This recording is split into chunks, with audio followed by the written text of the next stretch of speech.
दोन स्पेसिफिक प्रश्न आहेत मुंबईच्या रस्त्यांबद्दल. कारण जेव्हा हे टेंडर आलं होतं 6080 कोटीचं होतं आणि आम्ही सगळ्यांनीच मुंबईचे मग आमदार असू काही नगरसेवक माजी नगरसेवक असतील याच्यावर प्रश्न विचारले होते.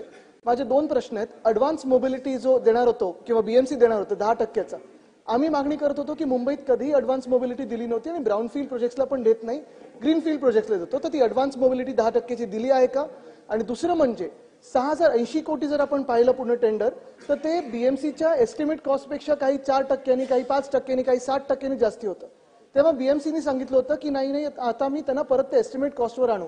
त्याच्यात नक्की जर टेंडर प्रोसेसमध्ये कोणी एस्टिमेटच्या पुढे गेलं असेल तर ते कुठच्या मुद्द्यावर पुढे गेले होते आणि त्यांना पुन्हा एकदा त्या एस्टिमेट कॉस्टवर आणलं आहे की रिवाइज कॉस्टवर ठेवलेला आहे? हा माझा स्पेसिफिक प्रश्न मंत्री महोदयांना आहे.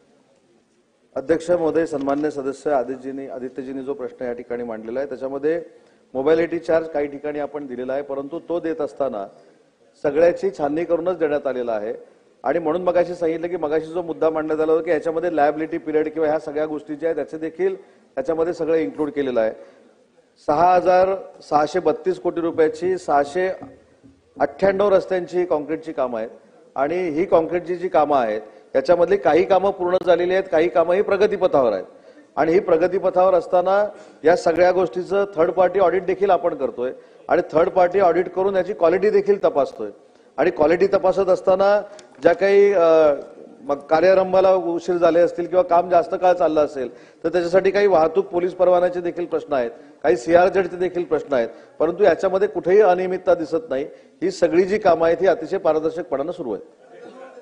त्याच्यामध्ये एकच मुद्दा आहे की हे सगळं वेग उत्तर आलेलं आहे.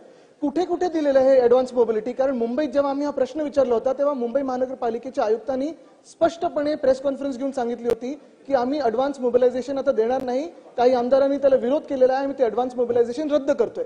मग ह्या दोन भूमिका कशाला आहेत? कुठे दिलेला आहे?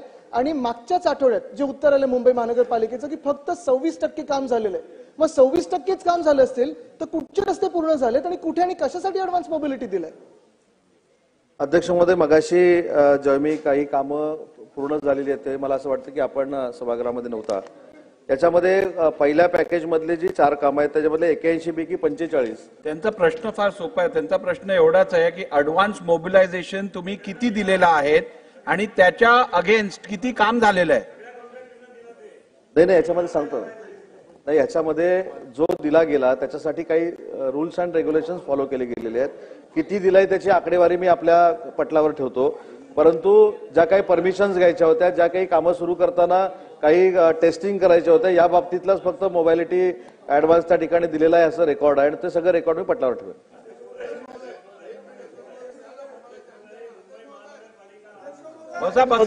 महापालिकेची